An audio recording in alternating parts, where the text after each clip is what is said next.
Thierry Denis, vous avez apporté un bouquet de fleurs champêtres. Ma foi, c'est une bonne idée. Ah, j'adore ça. Ce sont des compagnons rouges.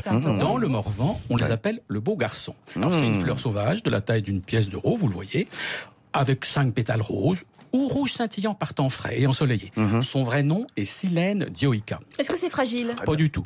L'hiver, c'est pas un souci. L'été, il se fiche de la Il est sécheresse. formel. Voilà. Pas du tout. C'est bien. On lui connaît pas de parasites, pas de maladies.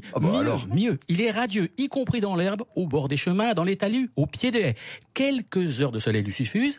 C'est donc un compagnon pas trop compliqué. Moi, je dis qu'il y a un loup, parce que toutes ces louche, qualités doivent cacher quelque chose. Il a un point faible, Thierry. Ben oui, Avouez.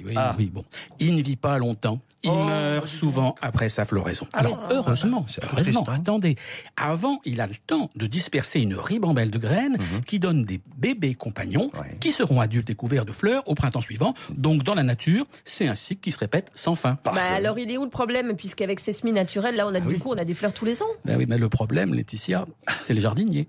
Le jardinier moderne, qui vit scotché sur sa tondeuse, toujours prêt à raser l'herbe folle et puis les petites fleurettes. Il parle de moi, là. Donc avant qu'elle ait le temps de monter à graines. Oui, bien sûr. Haché menu au printemps dans les jardins ou broyé dans les fossés, nos petits compagnons rouges, ils ont plus le temps de faire des bébés. Et vous avez parfaitement raison, Thierry. Du coup, qu'est-ce qu'il faudrait que je fasse? Bah, c'est tout simple. Il faut juste garder une bande d'herbe, pas toute la pelouse, mais une bande d'herbe pas tondue dans votre jardin ou au bord du chemin. Une bande d'herbe qu'on va faucher uniquement à la fin de l'été. Ainsi, les fleurs sauvages auraient le temps de se ressemer. Parfait. Et il y a d'autres fleurs sauvages comme ça qu'on pourrait accueillir à nouveau dans nos jardins? Il y en a plein. Il y en a plein. Alors, pour les découvrir, un conseil.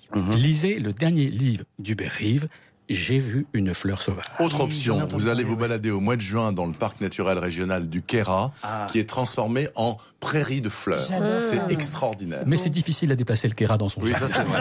On peut s'inspirer pour les couleurs. Hubert Reeves, alors, qu'est-ce qu'il nous raconte? Alors, Hubert Reeves, vous savez, bien. ce grand humaniste, vit maintenant à Malicorne dans l'Yonne. Et dans ce bouquin, il nous raconte les fleurs les plus admirables de la nature, les fleurs de nos campagnes, comme le compagnon rouge. Et des splendeurs qu'on trouve souvent le long des chemins. Oui, à la portée de tous, mais que l'on peut piétiner toute sa vie sans jamais se pencher pour les admirer. Alors, avec Hubert Reeves, partez à leur rencontre avant de leur ouvrir la porte de votre jardin. Avec J'ai un petit vu bout du une Queyras. fleur sauvage, donc le dernier livre d'Hubert Reeves qui est redescendu des étoiles au ras du sol. Là, d'un coup, édition du Seuil, 18 €, une promenade Très joli campagnarde, bouquin, donc avec photos, anecdotes. Ça a l'air super, en tout cas, ce un joli petit bouquin. Merci beaucoup, Thierry.